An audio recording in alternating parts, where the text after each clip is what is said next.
tree. Not like any tree you've seen. Not like any tree on Earth.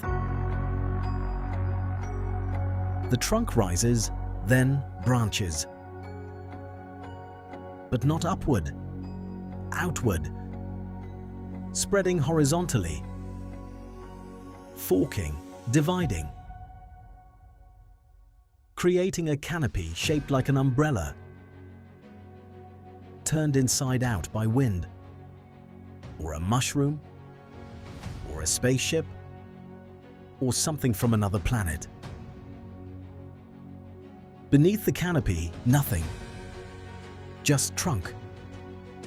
No bark. Smooth, almost reptilian. Cut the trunk and blood flows. Not sap. Blood. Dark red. Thick. Like arterial bleeding. This is the dragon's blood tree. Dracaena cinnabari. And it grows in exactly one place on Earth. Socotra Island. Yemen. 200 miles off the Horn of Africa. Welcome to the most alien place on Earth. 37% of plant species found nowhere else. 90% of reptiles endemic. 95% of land snails unique. Scientists call it the Galapagos of the Indian Ocean. Others call it the most alien-looking place on Earth. And they're right. Because walking through Socotra feels like landing on another world. Trees that look like upside-down umbrellas. Bottle trees with bloated trunks storing water. Cucumber trees, the only tree-sized cucumber in existence. Desert roses growing from solid rock. Frankincense trees bleeding aromatic resin, and endemic plants that exist in populations of dozens. Not thousands, dozens. This isn't Earth as we know it. This is Earth as it was. 20 million years ago, before continents drifted, before climates changed, before humans. Socotra is a time capsule. A biological ark, an evolutionary museum, where species that died everywhere else survived. Isolated, unchanged, alien. But it's dying. Climate change. Cyclones destroying 30% of trees in a week. Goats eating every sapling before it can grow. And a civil war making conservation impossible. In 2015, 2 cyclones hit. Unprecedented. Centuries-old dragon's blood trees, 500+ years old, uprooted by the thousands. 2018, another cyclone. 19 people died. 3 cyclones in 3 years. When historically, Socotra saw one every 30 years.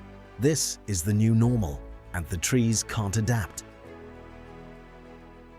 Because they grow at 1 inch per year. 1 inch. A sapling takes 100 years to reach maturity. Maybe 200, and goats eat them before year 5. So the forests are dying. Overmature, no young trees, no seedlings, no future.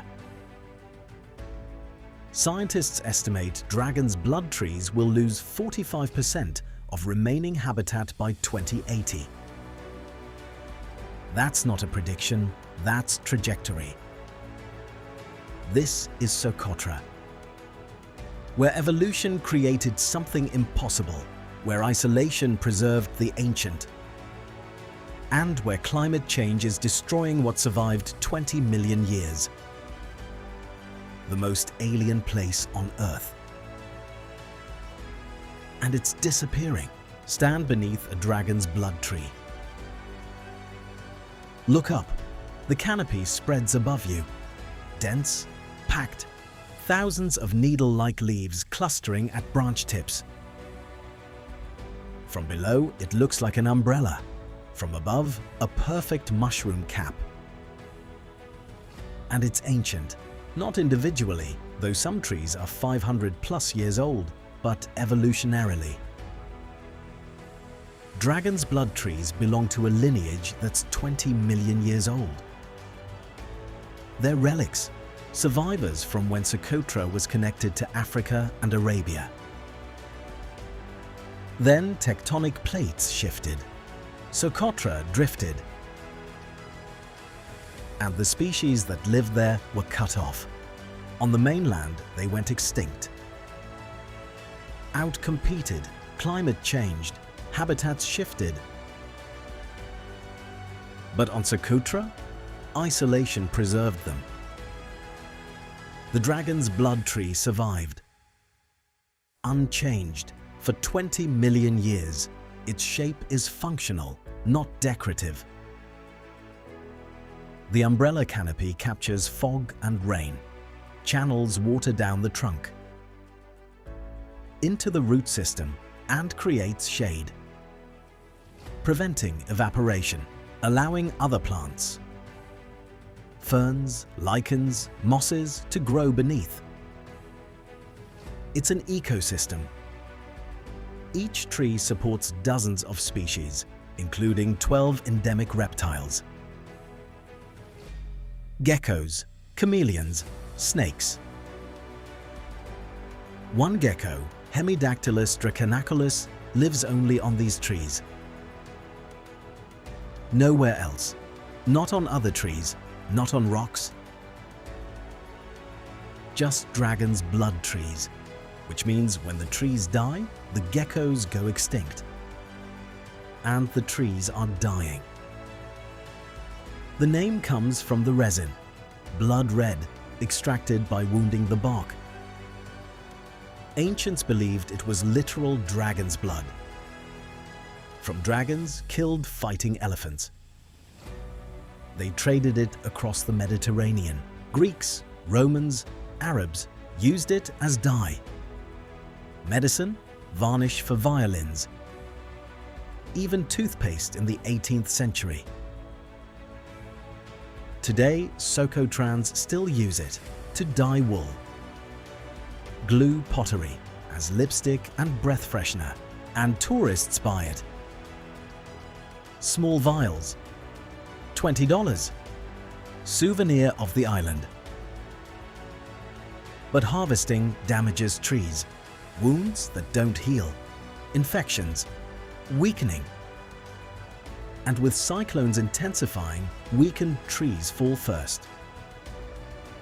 In 2015, Cyclone Chapala hit. Then Cyclone Meg. 1 week apart, 30% of Socotra's dragon's blood trees destroyed. Thousands, centuries-old specimens, uprooted, snapped, scattered across plateaus like grey skeletons. Residents describe walking through former forests, now graveyards, dead trees everywhere, and no regeneration. Because goats eat the saplings. Dragon's blood trees aren't alone. Socotra has 825 plant species. 307 are endemic. 37%. Only Galapagos, Hawaii, and New Caledonia have higher endemism rates. And the plants look wrong. Like concept art from a science fiction film, like evolution experimented and succeeded. The bottle tree, Adenium obesum socotranum, also called the desert rose. It has a swollen trunk, bloated, storing water like a camel's hump. From this trunk, branches emerge. Covered in thick, waxy leaves, pink flowers bloom. But the trunk is the star. Some are 2 meters wide. Grotesquely swollen, almost obscene. They grow from rock faces, clinging to cliffs, roots penetrating cracks. And they survive, in places where rain falls once a year. Maybe.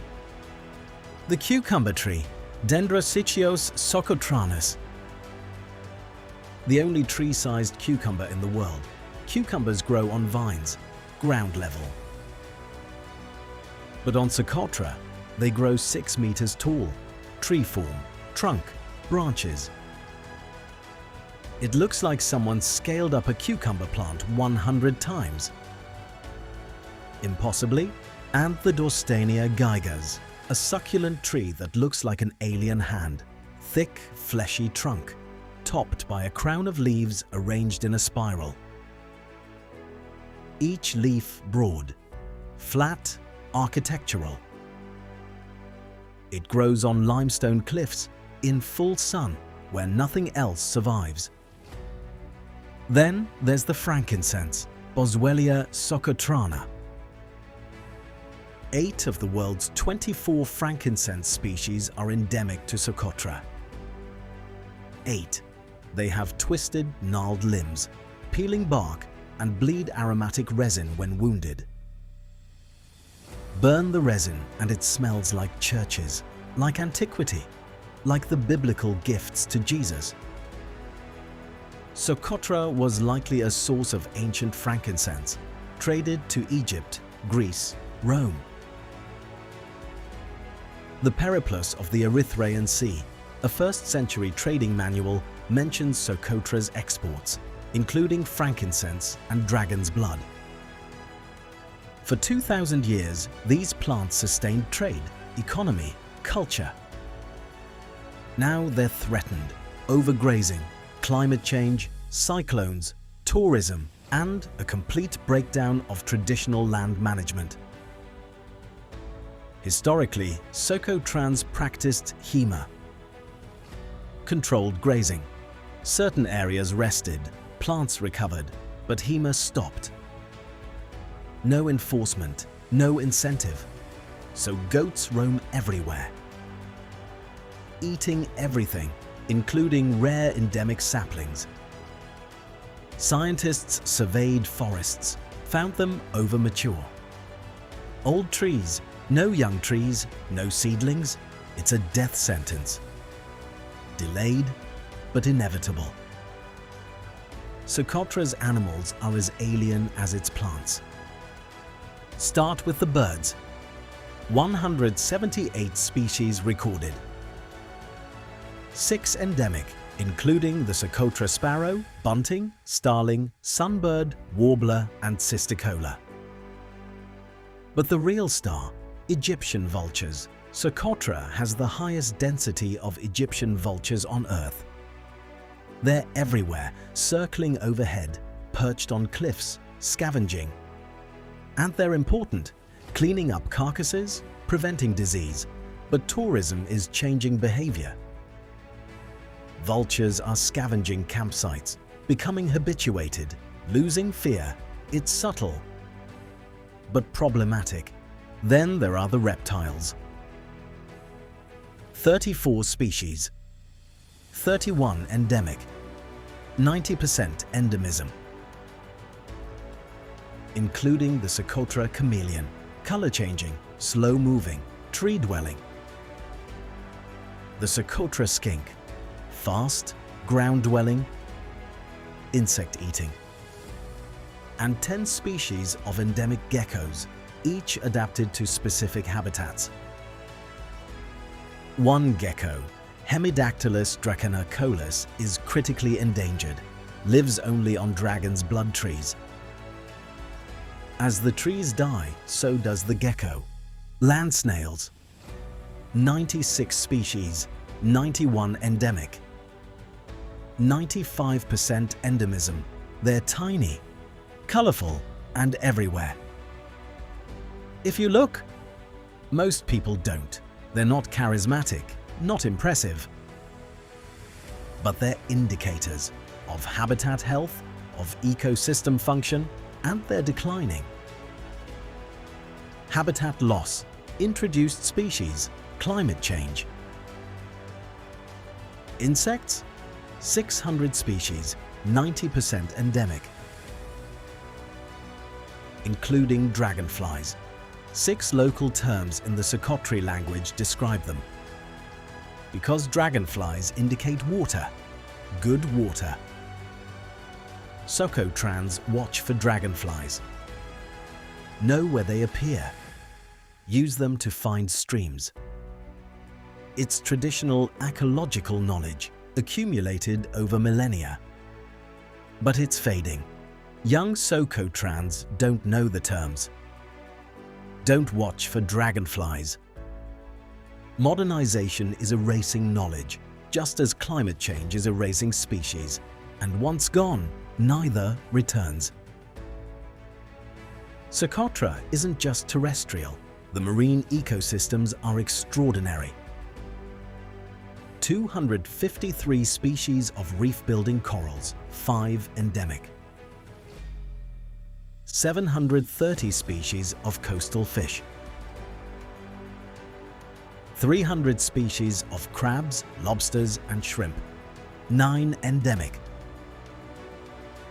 490 species of mollusks and sea turtles. Loggerhead turtles nest on northern beaches, one of the most important nesting sites in the region. The waters mix biogeographical zones. Western Indian Ocean, Red Sea, East Africa. Indo-Pacific. Species from different regions overlap, creating unique communities, and the coral reefs are pristine. Relatively, because Socotra has minimal coastal development, no industrial fishing. Limited tourism. The reefs are healthy, vibrant, diverse, but they're threatened. Ocean warming. Coral bleaching events, increasingly frequent. Overfishing, not industrial, but increasing. As mainland Yemenis flee civil war. Seeking refuge on Socotra, population is growing, pressure is increasing, and marine protected areas underfunded, under-enforced. Socotra has marine sanctuaries, designated, protected on paper, but enforcement requires boats. Fuel, salaries, and funding has dried up. The Environmental Protection Authority's annual budget was $5,000 in 2012.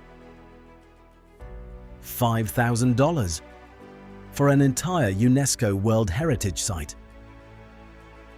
It's impossible, so fishing happens in protected zones. Tourists anchor on coral, and enforcement is non-existent. The reefs are degrading, slowly but visibly. And once coral dies, recovery takes decades, if it happens at all. Socotra isn't uninhabited. 60,000 people live here, Socotrans. Distinct from mainland Yemenis, they speak Socotri, a South Arabian language, not Arabic, different family. It's unwritten, oral only, passed down through generations, and it's fading. Young Socotrans speak Arabic, learn it in school, use it for trade.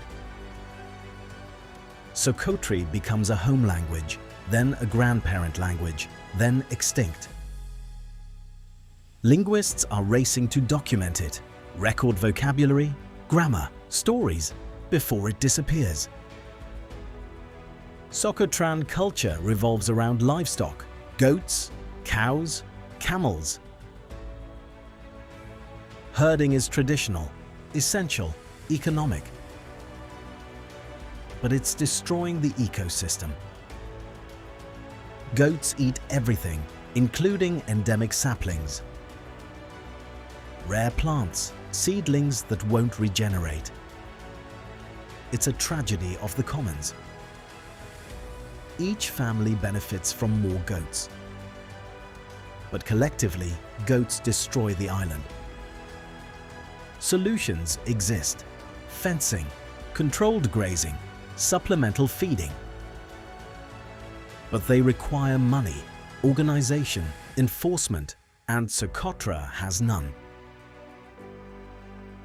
Because Yemen is in civil war, has been since 2014, the mainland is devastated, millions displaced.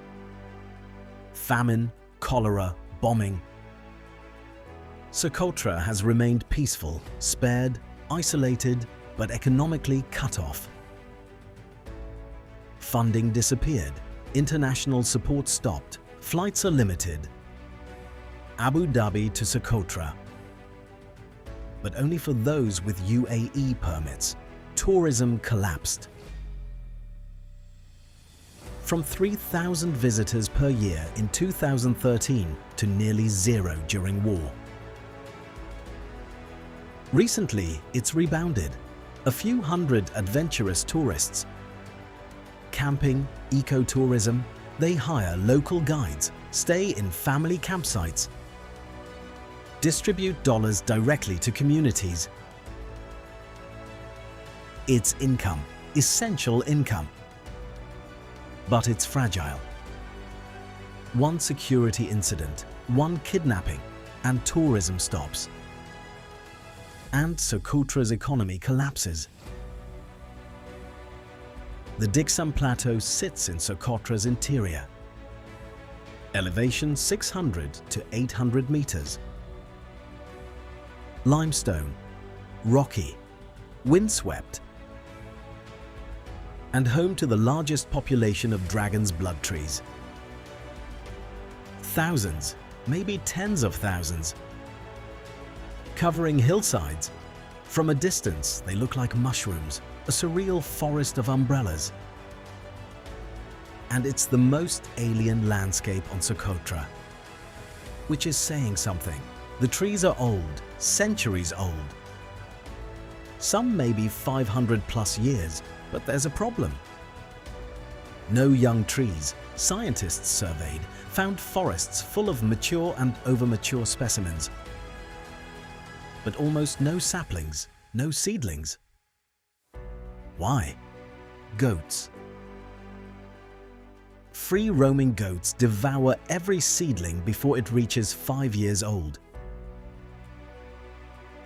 Outside of protected nurseries, fenced enclosures built by families, no young trees survive. It's ecological death, slow but certain. In 50 years, these forests will be gone. The old trees will die, and nothing will replace them, unless something changes. Local families know this. The Kaibani family runs a nursery. Simple wooden fences, wire mesh, protecting saplings from goats. They water them manually. Every few days, for years. Because the saplings can't reach groundwater on their own, not for 10 to 20 years, so humans become life support. Watering, protecting, until the trees are strong enough. As of 2022, about 600 saplings have matured enough to survive without watering. 600 across the entire island. It's a start, but nowhere near enough. Sena Kaibani, one of the caretakers, describes watching trees die as losing one of your babies. Because for Socotrans, the trees aren't just plants, they're identity. Dragon's blood tree in Socotra is Dam al-Akawine, two brothers' blood. The legend says 2 brothers fought to the death. Their blood created the trees. Another legend. A dragon fought an elephant. Both died. The dragon's blood created the trees. The trees are cultural, spiritual, economical. Tourists come for them. Resin is harvested from them. Ecosystems depend on them. Lose the trees and you lose everything. As conservationist Kay Van Dam says, the loss of one dragon blood tree means the loss of tourists, of water, of medication, and, what is worse, the loss of the Socotra identity. Historically, Socotra saw cyclones every 30 to 50 years. Rare, infrequent, trees evolved to withstand occasional storms. Then 2015. November, Cyclone Chapala. Category 4 equivalent. First cyclone to make landfall in Yemen in recorded history. Winds 155 kilometers per hour. Torrential rain, storm surge. It devastated Socotra. Infrastructure destroyed, homes flooded, and trees, thousands of trees, uprooted. Days later, Cyclone Meg. Another direct hit. Back-to-back cyclones, unprecedented. 30% of Socotra's trees destroyed. In 1 week, centuries-old dragon's blood trees, 500+ years old, uprooted, scattered. Residents walked through former forests, now graveyards, skeletons everywhere. 2018, Cyclone Saga, directly hit. 19 people died, more trees destroyed. 3 cyclones in 3 years, when historically 1 every 30 to 50 years.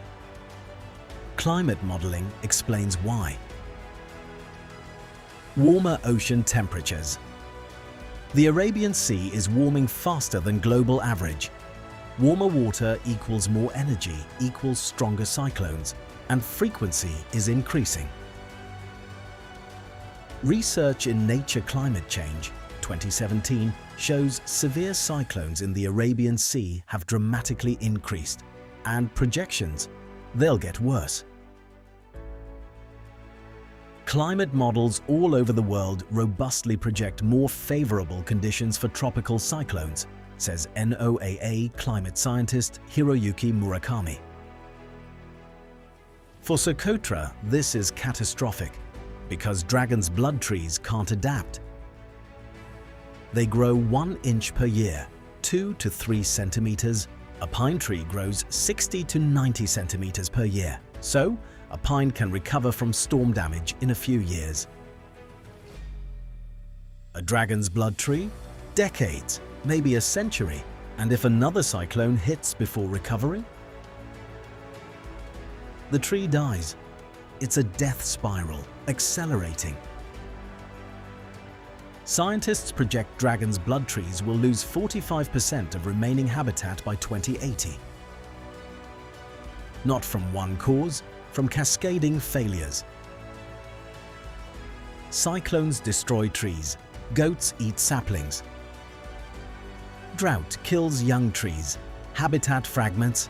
Each stressor compounds the others, and there's no recovery time, no resilience, just decline. Socotra isn't alone. The archipelago includes 4 islands. Socotra is the largest, 3,600 square kilometers. Then Abd al-Khoury, 133 square kilometers, 50 kilometers southwest. Samha, 41 square kilometers, and Darsa, 17 square kilometers. Tiny, rocky, barely inhabited. Together, they form an isolated chain, separated from mainland Yemen by 200 miles of ocean, and from the Horn of Africa by 60 miles. Close enough to see genetic connections, far enough for evolution to diverge. Abd al-Khoury is fascinating. Population: 300 to 500 people. Mostly fishermen, living in extreme isolation. No airport, no regular ferry, just occasional supply boats. The island is rocky, mountainous, dry, and it has its own endemic species, separate from Socotra's. Because 20 million years of isolation wasn't enough, the islands also isolated from each other. So Abd al-Khoury has unique lizards, unique snails, unique plants, evolution repeating on tiny scales. The people of Abd al-Khoury are incredibly tough, resourceful, independent.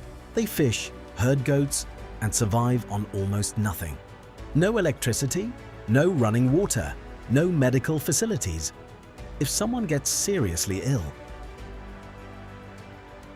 they wait for a boat, hope it comes, hope it's not too late. It's medieval, by necessity, not choice. Samha is similar, maybe 100 people, even more isolated. Rocky, steep, with cliffs dropping directly into the ocean. And Darsa, uninhabited, just seabirds, nesting colonies, guano, but all 4 islands are UNESCO World Heritage. Protected? On paper? In practice? No enforcement, no funding, no capacity. The islands exist. Species survive, barely, and climate change affects them all. Rising seas threaten coastal areas, cyclones hit indiscriminately, and isolation makes adaptation impossible. If a species goes extinct on Abd al-Khoury, that's it, gone forever. Because there's no rescue, no translocation, no backup population, just loss. Socotra isn't just surface. The island is honeycombed with caves, limestone caves stretching kilometers underground. Hock Cave is the most famous, eastern coast, 3 kilometers long, multiple chambers. To reach it requires hiking. Steep, rocky, 2 to 3 hours from the nearest village, then crawling through narrow passages, squeezing between rocks. Descending into darkness. Inside, stalactites, stalagmites, rock pools, formations millions of years old. But the real treasure? Inscriptions. Ancient rock art covering walls, Indian scripts, Ethiopian scripts, Southern Arabian scripts, dating back centuries, maybe millennia. Traders stopped here, sheltered from storms, and left their marks. I was here. Names, dates, prayers. Some inscriptions are in languages no longer spoken, scripts no longer used. Archaeologists photograph them, document them, try to decipher them. Because written records of Socotra are scarce. The island has no written history before the Portuguese. Socotra was never written, oral tradition only, so inscriptions are evidence of trade routes, cultural connections, ancient economies, and they reveal Socotra's importance. For millennia, Socotra was a maritime crossroads. Indian Ocean trade passed through. Ships from India to Arabia, Africa to Arabia, all stopped here for water, repairs, trade, shelter. And Socotra exported exotic resources, dragon's blood resin, frankincense, aloe, myrrh. The Periplus of the Erythraean Sea, a 1st century Greek trading manual, lists Socotra. Describes its products, its inhabitants, its location. And mentions that the island was inhabited by Arabs, Indians, and Greeks. A cosmopolitan population, polyglot, trade-focused, not isolated, connected, but then colonialism. Portuguese arrived 16th century, established forts, controlled trade.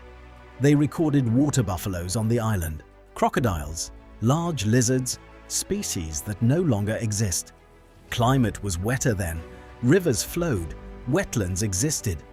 Now, sand gullies, dry riverbeds, and the reptiles are gone. The British took over 19th century, controlled Socotra through protectorate agreements. Then Yemeni independence, 1967. Socotra became part of South Yemen. Communist government, isolation from the West, minimal development, which paradoxically preserved ecosystems. No industrial exploitation, no mass tourism. Then reunification, 1990, North and South Yemen merged, and Socotra opened. Slowly, carefully, tourism started. UN surveys discovered biodiversity. UNESCO designation followed. But then Civil War 2014, and everything stopped. Today, Socotra exists in limbo, politically, economically, environmentally. And the caves, still there, still filled with inscriptions, still waiting for archaeologists who may never return. Socotra isn't just terrestrial, the marine ecosystems are extraordinary. 253 species of reef-building corals, 5 endemic. 730 species of coastal fish, more than many entire Caribbean islands. 300 species of crabs, lobsters, and shrimp. 9 endemic. 490 species of mollusks, many undescribed, unknown to science, and sea turtles. Loggerhead turtles nest on northern beaches, one of the most important nesting sites in the Indian Ocean region. Green turtles, hawksbill turtles, all endangered globally. Thriving here, the waters mix biogeographical zones. Western Indian Ocean, Red Sea, East Africa, Indo-Pacific. Species from different regions overlap, interbreed. Create unique communities. Coral diversity is exceptional. Acropora, Porites, Pocillopora. Massive colonies, some centuries old, and reef fish, groupers, snappers, parrotfish, surgeonfish, schools of jacks hunting, barracuda patrolling, moray eels hiding in crevices. It's pristine, relatively. Because Socotra has minimal coastal development. No industrial ports, no factories, no pollution. Just small fishing villages. Artisanal fishing. Traditional methods, and it shows. Coral cover is 50 to 70%. Globally, average is 20 to 30%. Fish biomass is 3 to 4 times higher than comparable reefs. It's what reefs looked like everywhere. Before overfishing, before development. But threats are increasing. Ocean warming. The Arabian Sea is warming faster than global average. Coral bleaching events, 2016, 2019, 2023, increasingly frequent. Corals expel symbiotic algae. Turn white, die if stress persists. Recovery takes decades, if it happens. Overfishing, not industrial, but increasing. Mainland Yemenis fleeing civil war. Seeking refuge on Socotra. Population growing 5% annually, from 40,000 to 60,000 since 2014.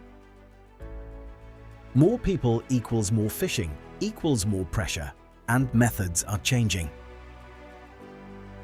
Gill nets, dynamite fishing, illegal but unenforceable. Marine protected areas exist, designated, protected on paper, Détour Lagoon.